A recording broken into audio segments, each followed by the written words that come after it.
आज हम चरवाही पशुचारक पैस्टोरल नोमैड्स के बारे में पढ़ेंगे। पैस्टोरल नोमैड्स विषुवत रेखा से लेकर आर्कटिक क्षेत्र के विभिन्न जलवायु प्रदेशों में रहते हैं। फिर भी एक प्रमुख अर्थव्यवस्था के रूप में पशुचारण की उत्पत्ति पुरातन विश्व एशिया, अफ्रीका और यूरोप में ही हुई है। दक्षिणी अमेरिका के देसी ऊँट गुआनाको, अलापाका, लामा और विकुना को पालतू बनाना भी एक अपवाद है। उत्तरी अमेरिका के दक्षिणी पश्चिमी भागों में नवाजो ही केवल ऐसे लोग हैं जो दौड़ों और भेड़ों पर पूर्णतः आश्रित है। पुरातन विश्व में अनेक देशों में शुद्ध पशुपालक लोग रहते हैं जो मवेशियों का पालन पोषण करके उनके मांस, खाल, दूध और दूध उत्पादों से अपना जीवन यापन करते हैं। ऊँट, घोड़े और गाय बैलों का प्रयोग सामान ढोने और भारवाही पशुओं के लिए किया जाता है। क्योंकि पशुपालक कठिनता ही खेती करते हैं, अतः मवेशियों को यहाँ विरले ही खेत जाने को काम में लिया जाता है।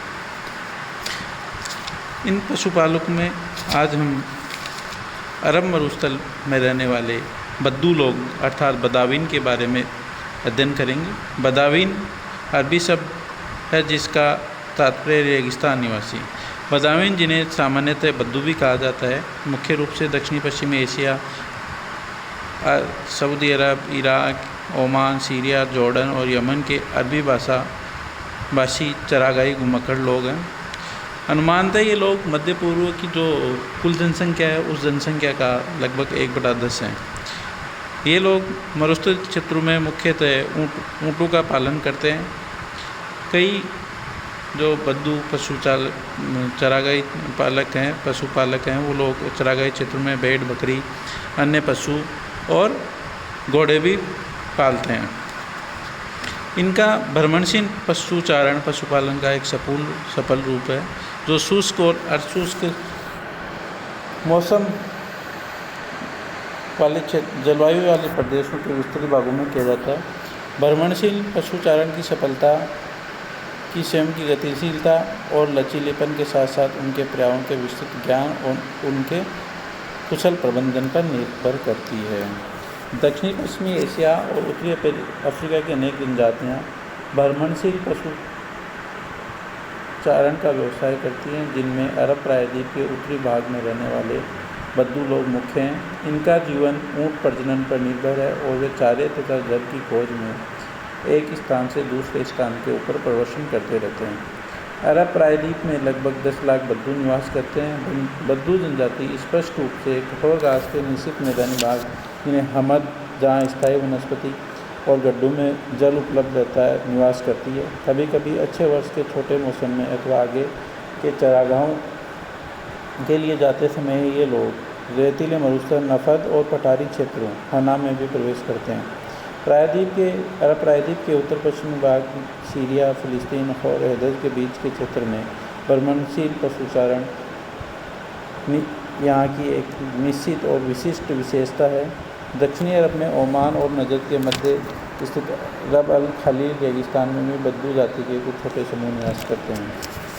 टेरिटरी क्षेत्र अल-बदाइया मरुस्थल में निवास करने वाले बद्दुओं की एक विभिन्न प्रकार की अर्थव्यवस्था है। ये लोग आंतरिक चरागाहों में रहते हैं और बद्दू लोगों का मुख्य कार्य ऊँट का पालन करना है। कभी कभी ये लोग भेड़ और बकरियां भी पालते हैं, परंतु घोड़ा इनका दूसरा प्रमुख पशु है। क्योंकि घोड़ा तीव्र गति से आने जाने के लिए सामाजिक प्रतिष्ठा और जब कभी विशेष परिस्थिति में कई बार एक दूसरे पर आक्रमण हो जाता है तो तीव्र गति से आक्रमण के काम में भी आता है। ग्रीष्म ऋतु के अधिकतम शुष्क समय में अपने पशुओं को ये लोग भूखमरी से बचाने, आंतरिक भाग के अगले पड़ाव तक जाने और भंडार की व्यवस्था के लिए ये लोग अपने अधिशेष पशुओं के बदले में वहाँ के निवासियों से अन्न, वस्त्र और शस्त्रों का सौदा करते हैं। इनमें जो अधिक निर्धन बद्दू लोग हैं वो अर्धशुष्क मरुस्थलीय चरागाहों को कठिनाई से कभी कभी ही छोड़ते हैं, किंतु ये लोग ग्रीष्म ऋतु के शुष्क समय में बचे रहे जल गड्ढों के चारों ओर एकत्रित हो जाते हैं। इस प्रकार के समूह अपनी अल्प व्यापारिक आवश्यकताओं की पूर्ति के लिए दूसरों पर निर्भर रहते हैं तथा ग्रीष्म ऋतु में घास और जल के सीमित संसाधनों के कारण इनके पशुओं की संख्या में कमी हो जाती है। बद्दू लोग दक्षिणी पश्चिमी एशिया और भूमध्य सागरीय जातियों के मिश्रण से संबंधित है तथा मिस्र और सीरिया के कृषक समुदाय से समानता रखते हैं। इनकी जो मुख्य शारीरिक विशेषताएं हैं वो इस प्रकार हैं। इनका कद सामान्यतः 5 फीट 4 इंच का होता है। नाक की प्रमुखता लिए हुए इनका चेहरा लंबा और छोटा होता है तथा इनकी आँखें और बाल काले एवं पीला रंग लिए हुए होते हैं। नरजातीयता, अनेक जातियों के समूह को सामूहिक रूप से उत्तरी अनागा कहा जाता है।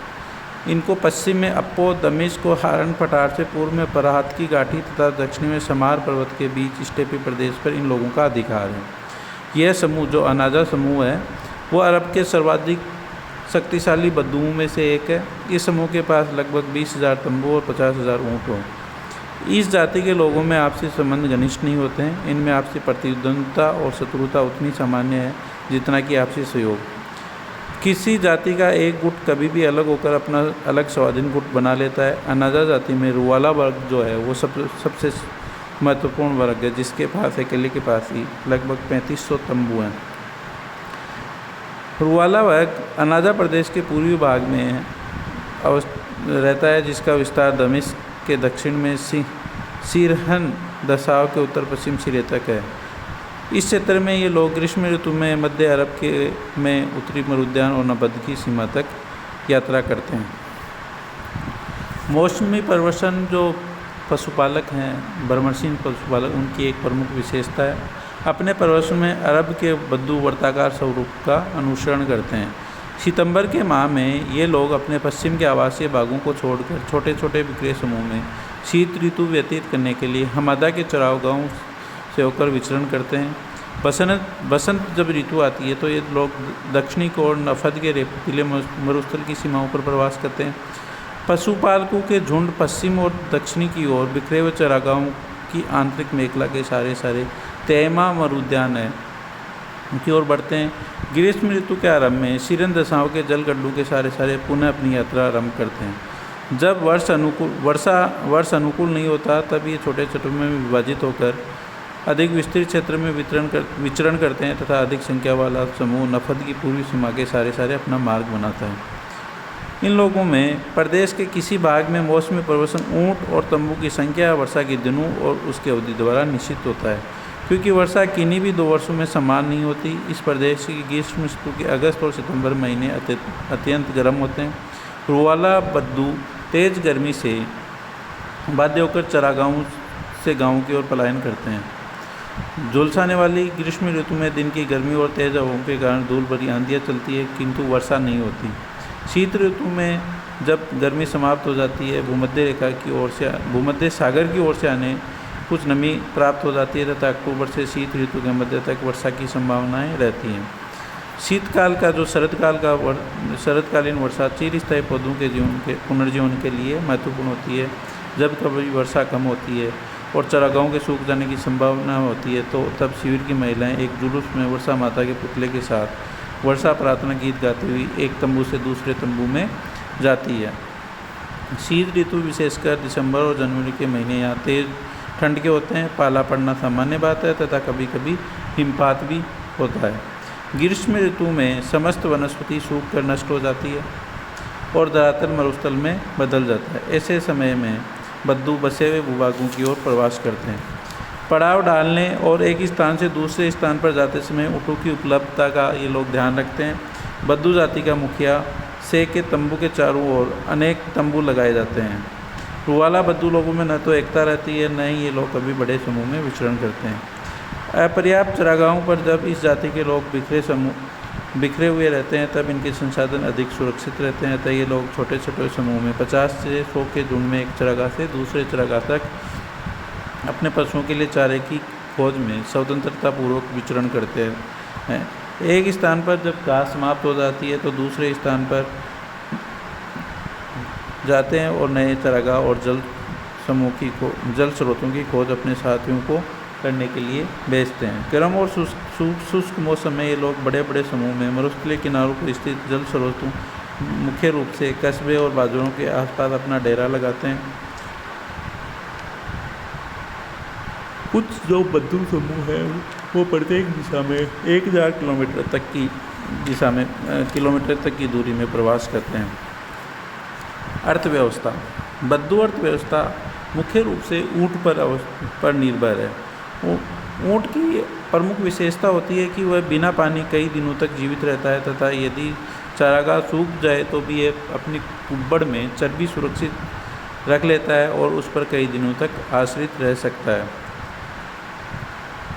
जब वनस्पति हरी और ताज़ा रहती है तब ऊँट को पानी के लिए महीने में एक बार जल गड्ढों तक ले जाने की आवश्यकता होती है और यदि घास सूखी और झाड़ियाँ खारी होती हो तो ऐसी स्थिति में एक सप्ताह के अंतर में ऊँट को पानी की आवश्यकता होती है।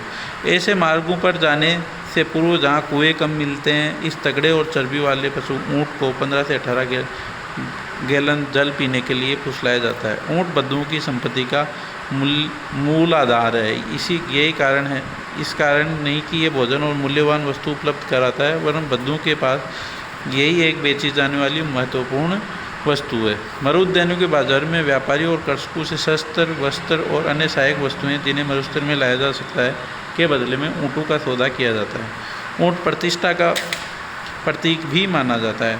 जो धनी शेख होते हैं उनके पास 1000 ऊँट हो सकते हैं, जबकि गरीब पशुपालकों के पास स्वयं के कुछ ही ऊँट भरण पोषण कर सकने में समर्थ होते हैं। इस प्रदेश के अधिकांश ऊँट पीलापन लिए हुए भूरे अथवा स्लेटी रंग के होते हैं, किंतु सफ़ेद ऊँट सबसे अधिक मूल्यवान समझे जाते हैं क्योंकि सफ़ेद ऊँट देखने में अच्छे लगते हैं। बद्दू शिविर प्राय जलापूर्ति स्थान से थोड़ी दूर पर और चरागाहों की व्यापक पहुँच के मध्य स्थापित किए जाते हैं।